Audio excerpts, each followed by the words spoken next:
Hamas Israel పైన దాడి చేసి 14 రోజులు పూర్తయింది. ఇజ్రాయెల్ తిరుగుదాడిలో భయంకరంగా డిస్ప్రపోర్షనేట్గా ఫెరోషియస్గా గాజాను అణగదొక్కుతోంది. నిన్నటికి నిన్న గాజాలో హాస్పిటల్ మీద దాడి జరిగింది. అమాయకులైన ప్రాణాలు బలిగొంది అనమాట మొత్తం యుద్ధంలో. దీనిలో చిన్న పిల్లలు ముఖ్యంగా పాలస్తీనాలో కానీ ఇజ్రాయెల్లో కానీ అమాయకంగా బలైపోతున్నారు. హ్యూమానిటేరియన్ చూస్తే కనుక సివిలియన్స్ ఈ యుద్ధంలో షీల్డ్స్గా హ్యూమన్ షీల్డ్స్గా ఉండిపోతున్నారు. అంటే వాళ్ళు కిడ్నాప్ చేయడం కానీ వాళ్ళపైన దాడులు కానీ అటు పాలస్తీనాలో ఇన్నోసెంట్స్ ఇక్కడ ఇజ్రాయెల్లో కూడా ఇన్నోసెంట్స్ బలైపోతున్నారు. దీనికి ఇటువంటి పరిస్థితిలో ఈ వారంలో మనం చూస్తే కనుక Joe Biden, Rishi Sunak, American president, British prime minister ఇద్దరు కూడా ఇజ్రాయెల్కి వెళ్ళారు. ఇజ్రాయెల్తో తమ సాలిడారిటీని సంఘీభావాన్ని వ్యక్తం చేశారు. ఇన్ఫ్యాక్ట్ జో బిడెన్ ఇజ్రాయెల్కి తన సపోర్ట్గా ఉంటానని చెప్పారు. హమాస్ని ఖండించారు. అదేవిధంగా రిషి సునాక్ ఇంతటి డార్క్ కవర్లో నేను ఇజ్రాయెల్తో ఉన్నాను అని చెప్పి బెంజమిన్ నెతన్యాహుతో కలిసి టెలివైజ్డ్ అడ్రస్ కూడా చేశారు. సో ప్రపంచంలో ప్రజాస్వామ్యాలన్నీ ఇజ్రాయెల్ వైపు ఉన్నాయి. అయితే క్వశ్చన్ ఏంటంటే అసలు ఎందుకంత స్ట్రాంగ్గా జో బిడెన్ మాట్లాడుతున్నారు?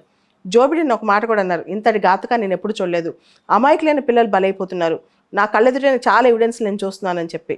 జో బిడెన్ ఇంకొక మాట కూడా అన్నారు, రష్యాలో పుతిన్ ఉక్రెయిన్ పైన దాడి చేస్తున్నారు, హమాస్ ఇజ్రాయెల్ పైన దాడి చేస్తుంది, ఇద్దరు కూడా సారూప్యంగా బిహేవ్ చేస్తున్నారు, ఒకే రకంగా బిహేవ్ చేస్తున్నారు, ఇద్దరికి చాలా సారూప్యం ఉంది అని చెప్పి. అంటే హమాస్ టెర్రరిస్ట్ సంస్థకి పుతిన్ని పోల్చి చూపించారు జో బిడెన్. అంతేకాదు పుతిన్ సోవియట్ రష్యానే ఉక్రెయిన్ క్రియేట్ చేసింది, ఉక్రెయిన్ తన చెప్పు చేతిలో ఉండాలని పుతిన్ భావిస్తున్నారు. అండ్ ఇద్దరు కూడా హమాస్ పుతిన్ రెండు కూడా డెమోక్రసీస్కి ప్రజాస్వామ్యాలకు పెను దెబ్బ, పెద్ద థ్రెట్ అని కూడా చెప్తున్నారు జో బిడెన్. సో ప్రజాస్వామ్యాలను అణగతొక్కటానికి హమాస్ చూస్తుంది, అదేవిధంగా పుతిన్ చూస్తున్నారు. కేవలం ఉక్రెయినే కాదు చుట్టుపక్కల చాలా దేశాలను అణగొట్టడానికి పుతిన్ చూస్తున్నారు.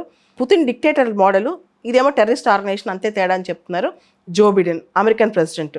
అమెరికన్ ప్రెసిడెంట్ తన ఎలక్షన్ క్యాంపెయిన్లో చాలా విషయాలు మాట్లాడారు. ముఖ్యంగా ఈ మొత్తం యుద్ధంలో అమాయకులైన ఇన్నోసెంట్ పాలస్తీనియన్ ఫ్యామిలీస్ బలైపోతున్నాయి అని చెప్పడం కూడా జరిగింది. So president Joe Biden American కాంగ్రెస్ని ఇజ్రాయెల్కి ఉక్రెయిన్కి నిధులు ఇవ్వాల్సిందిగా అభ్యర్థించారు. ముఖ్యంగా ఇజ్రాయెల్ సెక్యూరిటీ కూడా తన సెక్యూరిటీతో అమెరికన్ సెక్యూరిటీతో ముడిపడిందని, అమెరికన్ ఎలైస్ అంటే అమెరికన్ ఫ్రెండ్స్ అందరూ సెక్యూర్డ్గా ఉండాలని చెప్పి కూడా జో బిడెన్ చెప్పడం జరిగింది. ఇక్కడ బిడెన్ $100 బిలియన్ ఫండ్ను కాంగ్రెస్ని కోరారు.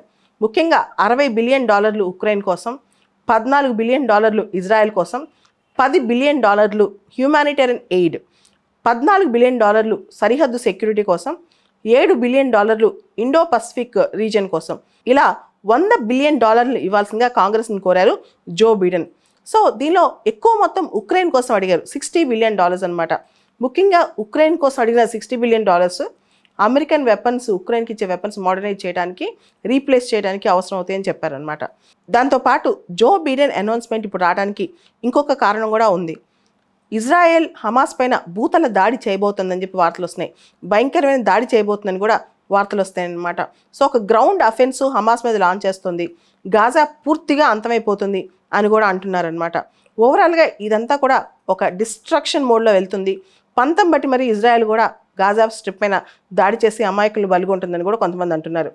అయితే జో బిడెన్ మాత్రం పుతిన్ చేసే థ్రెట్, రష్యాలో పుతిన్ చేసే థ్రెట్ కేవలం ఉక్రెయినే కాదు చుట్టుపక్కల ఉన్న పోలాండ్, ఎస్టోనియా, లాట్వియా, లిథువేనియా లాంటి దేశాలకు కూడా ఇబ్బంది పెడుతుందని చెప్పడం జరిగింది. హమాస్ ఇజ్రాయెల్ మధ్య భీకర పోరు నడుస్తుంది గత 14 రోజులుగా. ఇజ్రాయెల్లో నోవా పండగ వేళ హమాస్ ఉగ్రవాదులు రాకెట్తో దాడి జరిపారు. ఇజ్రాయెల్ తిరగబడి ధీటుగా భయంకరంగా బదిలిస్తోంది. గాజాను ఖాళీ చేయించాలనే లక్ష్యంతో ఇజ్రాయెల్ ముందుకు సాగుతోంది. ఇరు పక్షాల వైపు దాడుల్లో దాదాపు 5,000 మందికి పైగా ఇప్పటికే మరణించారు. యుద్ధంలో ఇజ్రాయెల్కు అమెరికా, బ్రిటన్ అందరూ సపోర్ట్ చేస్తున్నారు. రష్యా ఉక్రెయిన్ మధ్య యుద్ధం కూడా దాదాపు సంవత్సరాల కాలంగా నడుస్తోంది. ఈ యుద్ధాలు ఎప్పుడు ముగుస్తాయో చూడాలి.